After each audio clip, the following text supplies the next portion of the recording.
Ils sont trois en fait à être des criminels.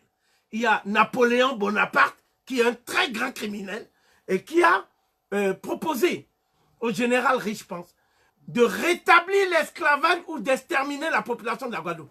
Il ne faut pas qu'ils reviennent en France sans avoir exterminé la population de la Guadeloupe en cas d'échec en matière de rétablissement de l'esclavage. Parce qu'il ne faudrait pas qu'il y ait encore un autre Haïti.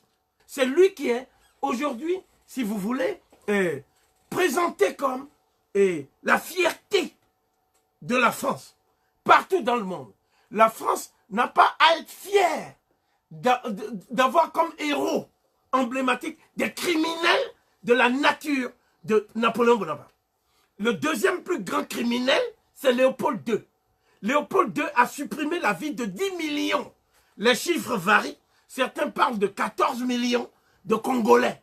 Donc, c'est un des plus grands macabres, les plus accablants qu'on puisse trouver dans le décompte des crimes, ce qu'on appelle des méga-crimes contre l'humanité. Et le troisième, qui lui est reconnu comme un criminel, c'est Hitler. Mais la différence, c'est que les deux autres, leurs crimes ont touché les Noirs. Donc, on a considéré qu'ils étaient des héros. Hitler, lui, il n'a pas eu le temps d'exterminer les Noirs.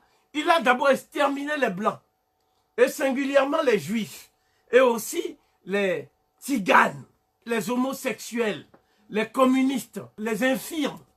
Parce que Hitler n'aimait pas que les infirmes puissent vivre, parce qu'il paraît que lorsqu'un infirme fait un enfant, l'enfant est dégénéré aussi.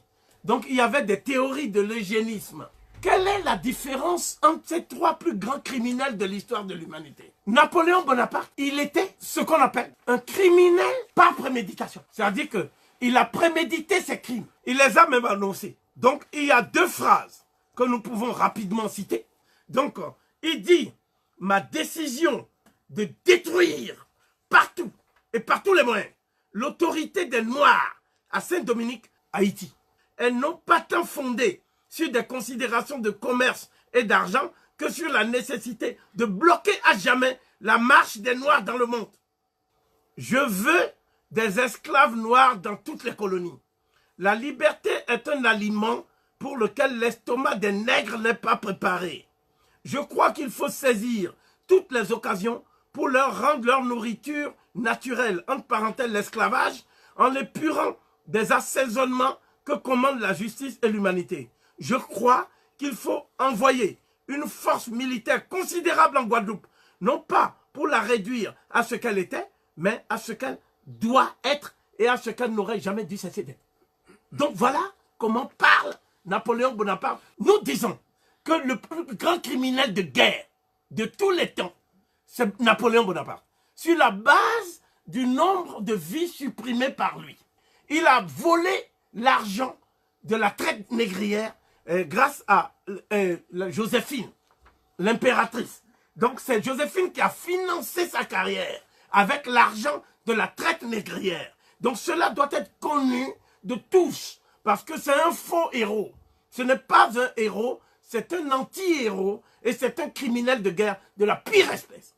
C'est l'historien spécialisé de la période napoléonienne, présente comme l'homme qui a donné à l'Europe ses lettres de noblesse et sa grandeur dans le concert des nations. Je dirais que c'est plutôt l'homme qui a apporté à l'Europe, si vous voulez, ce qu'on appelle la bassesse, l'ignominie, le crime érigé en épopée de gloire. Le deuxième plus grand criminel de tous les temps, c'est Léopold II.